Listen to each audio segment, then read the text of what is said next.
The company establishes power. Aurangzeb was the last of the powerful Mughal rulers. He established control over a very large part of the territory that is now known as India. After his death in 1707, many Mughal governors or subedars and big zamindars began asserting their authority and establishing regional kingdoms. As powerful regional kingdoms emerged in various parts of India, Delhi could no longer function as an effective center. By the second half of the 18th century, however, a new power was emerging on the political horizon, the British.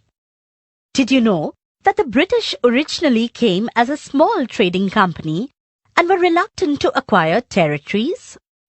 How then did they come to be masters of a vast empire? In this chapter, you will see how this came about. East India Company comes east. In the year 1600, the East India Company acquired a charter from the ruler of England, Queen Elizabeth I, granting it the sole right to trade with the East. This meant that no other trading group in England could compete with the East India Company. With this charter, the company could venture across the oceans looking for new lands from which it could buy goods at a cheap price and carry them back to Europe to sell at higher prices. The company did not have to fear competition from other English trading companies. Mercantile trading companies in those days made profit primarily by excluding competition so that they could buy cheap and sell dear. Mercantile means a business enterprise that makes profit primarily through trade, buying goods cheap and selling them at higher prices. The Royal Charter, however, could not prevent other European powers from entering the eastern markets. By the time the first English ships sailed down the west coast of Africa, round the Cape of Good Hope, and crossed the Indian Ocean, the Portuguese had already established their presence in the western coast of India and had their base in Goa. In fact, it was Vasco da Gama, a Portuguese explorer, who had discovered this sea route to India in 1498. By the early 17th century, the Dutch too were exploring the possibilities of trade in the Indian Ocean. Soon, the French traders arrived on the scene. The problem was that all the companies were interested in buying the same thing. The fine quality of cotton and silk produced in India had a big market in Europe. Pepper, cloves, cardamom, and cinnamon too were in great demand. Competition amongst the European companies inevitably pushed up the prices at which these goods could be purchased, and this reduced the profits that could be earned. The only way the trading companies could flourish was by eliminating rival competitors. The urge to secure markets therefore led to fierce battles between the trading companies. Through the 17th and 18th centuries, they regularly sank each other's ships, blockaded routes, and prevented rival ships from moving with supplies of goods. Trade was carried on with arms, and trading posts were protected through fortification. This effort to fortify settlements and carry on profitable trade also led to intense conflict with local rulers. The company, therefore, found it difficult to separate trade from politics. Let us see how this happened. East India Company begins trade in Bengal. The first English factory was set up on the banks of the river Hooghly in 1651. This was the base from which the company's traders, known at that time as factors, operated. The factory had a warehouse where goods for export were stored, and it had offices where company officials sat. As trade expanded, the company persuaded merchants and traders to come and settle near the factory. By 1696, it began building a fort around the settlement. 2 years later, it bribed Mughal officials into giving the company zamindari rights over 3 villages. One of these was Calicut, which later grew into the city of Calcutta or Kolkata as it is known today. It also persuaded the Mughal Emperor Aurangzeb to issue a farman granting the company the right to trade duty-free. A farman means a royal edict or a royal order. The company tried continuously to press for more concessions and manipulate existing privileges. Aurangzeb's farman, for instance, had granted only the company the right to trade duty-free. But officials of the company who were carrying on private trade on the side were expected to pay duty. This they refused to pay, causing an enormous loss of revenue for Bengal. How could the Nawab of Bengal, Murshid Quli Khan, not protest? How trade led to battles. Through the early 18th century, the conflict between the company and the Nawabs of Bengal intensified. After the death of Aurangzeb, the Bengal Nawabs asserted their power and autonomy as other regional powers were doing at that time. Murshid Quli Khan was followed by Alwardi Khan and then Sirajudullah as the Nawab of Bengal. Each of them was a strong ruler. They refused to grant the company concessions, demanded large tributes for the company's right to trade, denied it any right to mint coins, and stopped it from extending its fortifications. Accusing the company of deceit, they claimed that the company was depriving the Bengal government of huge amounts of revenue and undermining the authority of the Nawab. It was refusing to pay taxes, writing disrespectful letters, and trying to humiliate the Nawab and his officials. The company, on its part, declared that the unjust demands of the local officials were ruining the trade of the company, and trade could flourish only if the duties were removed. It was also convinced that to expand trade, it had to enlarge its settlements, buy up villages, and rebuild its forts. The conflict led to confrontations and finally culminated in the famous Battle of Plassey. The Battle of Plassey. When Alwardi Khan died in 1756, Sirajudullah became the Nawab of Bengal. The company was worried about his power and keen on a puppet ruler who would willingly give trade concessions and other privileges. Puppet, well, it means literally a toy that you can move with strings. The term is used disapprovingly to refer to a person who is controlled by someone else. So it tried, though without success, to help one of Sirajuddaullah's rivals become the Nawab. An infuriated Sirajuddaullah asked the company to stop meddling in the political affairs of his dominion, stop fortification, and pay the revenues.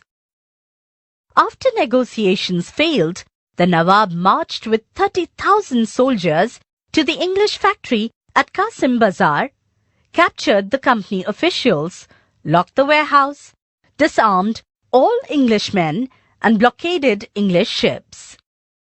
Then he marched to Calcutta to establish control over the company's fort there. On hearing the news of the fall of Calcutta, company officials in Madras sent forces under the command of Robert Clive, reinforced by naval fleets. Prolonged negotiations with the Nawab followed. Finally, in 1757, Robert Clive led the company's army against Sirajuddaullah at Plassey. One of the main reasons for the defeat of the Nawab was that the forces led by Mir Jafar one of Sirajuddaullah's commanders, never fought the battle. Clive had managed to secure his support by promising to make him Nawab after crushing Sirajuddaulah. The Battle of Plassey became famous because it was the first major victory the company won in India. After the defeat at Plassey, Sirajuddaulah was assassinated and Mir Jafar made the Nawab. The company was still unwilling to take over the responsibility of administration. Its prime objective was the expansion of trade. If this could be done without conquest, through the help of local rulers who were willing to grant privileges, then territories need not be taken over directly. Soon the company discovered that this was rather difficult, for even the puppet Nawabs were not always as helpful as the company wanted them to be. After all, they had to maintain a basic appearance of dignity and sovereignty if they wanted respect from their subjects. What could the company do? When Mir Jafar protested, the company deposed him and installed Mir Qasim in his place. When Mir Qasim complained, he in turn was defeated in a battle fought at Buxar in 1764, driven out of Bengal, and Mir Jafar was reinstalled. The Nawab had to pay rupees 5 lakh every month, but the company wanted more money to finance its wars and meet the demands of trade and its other expenses. It wanted more territories and more revenue. By the time Mir Jafar died in 1765, the mood of the company had changed. Having failed to work with puppet Nawabs, Clive declared, "We must indeed become Nawabs ourselves." Finally, in 1765, the Mughal emperor appointed the company as the Diwan of the provinces of Bengal. The Diwani allowed the company to use the vast revenue resources of Bengal. This solved a major problem that the company had earlier faced. From the early 18th century, its trade with India had expanded, but it had to buy most of the goods in India with gold and silver imported from Britain. This was because, at this time, Britain had no goods to sell in India. The outflow of gold from Britain slowed after the Battle of Plassey and entirely stopped after the assumption of Diwani. Now, revenues from India could finance company expenses. These revenues could be used to purchase cotton and silk textiles in India, maintain company troops, and meet the cost of building the company fort and offices at Calcutta. The promise of riches. The territorial ambitions of the mercantile East India Company were viewed with distrust and doubt in England. After the Battle of Plassey, Robert Clive wrote to William Pitt, one of the principal secretaries of the state to the English monarch, on 7th January 1759 from Calcutta. But so large a sovereignty may possibly be an object too extensive for a mercantile company. I flatter myself that there will be little or no difficulty in obtaining the absolute possession of these rich kingdoms. Now, I leave you to judge whether an income yearly of 2 million sterling with the possession of 3 provinces be an object deserving the public attention. The Nawab complains. In 1733, the Nawab of Bengal said this about the English traders. When they first came into the country, they petitioned the then government in a humble manner for liberty to purchase a spot of ground to build a factory house upon, which was no sooner granted, but they built a strong fort, surrounded it with a ditch which had communication with the river, and mounted a great number of guns upon the walls. They have enticed several merchants and others to go and take protection under them, and they collect a revenue which amounts to rupees 1 lakh. They rob and plunder and carry great number of the king's subjects of both sexes into slavery into their own country. Company officials become nabobs. What did it mean to be nawabs? It meant, of course, that the company acquired more power and authority. But it also meant something else. Each company's servant began to have visions of living like nawabs. After the Battle of Plassey, the actual Nawabs of Bengal were forced to give land and vast sums of money as personal gifts to company officials. Robert Clive himself amassed a fortune in India. He had come to Madras, now Chennai, from England in 1743 at the age of 18. When in 1767 he left India, his Indian fortune was worth £4,0102. Interestingly, when he was appointed Governor of Bengal in 1764, he was asked to remove corruption in company administration, but he was himself cross-examined in 1772 by the British Parliament, which was suspicious of his vast wealth. Although he was acquitted, he committed suicide in 1774. However, not all company officials succeeded in making money like Clive. Many died an early death in India due to disease and war, and it would not be right to regard all of them as corrupt and dishonest. Many of them came from humble backgrounds, and their uppermost desire was to earn enough in India, return to Britain, and lead a comfortable life. Those who managed to return with wealth led flashy lives and flaunted their riches. They were called nabobs, an anglicized version of the Indian word Nawab. They were often seen as upstarts and social climbers in British society and were ridiculed or made fun of in plays and cartoons. How did Clive see himself? At his hearing in front of a committee in Parliament, Clive declared that he had shown admirable restraint after the Battle of Plassey.